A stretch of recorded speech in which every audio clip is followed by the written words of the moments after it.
Want to clean up your sink, but don't think you have the space? Here is a tip from us.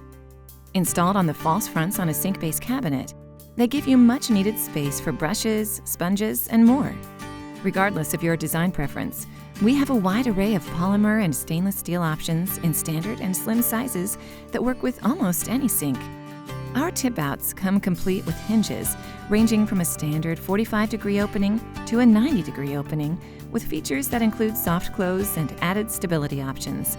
We have over 60 SKUs that are sure to fit your unique needs.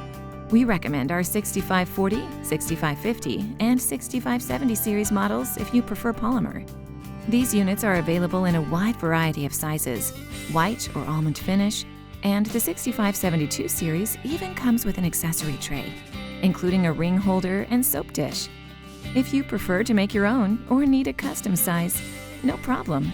Our 6550 series is cuttable to fit your custom application. Looking for something more modern? Our 6580 series models, which come in multiple sizes, are for you if you prefer stainless steel. Custom logo stamping is available on qualifying bulk orders.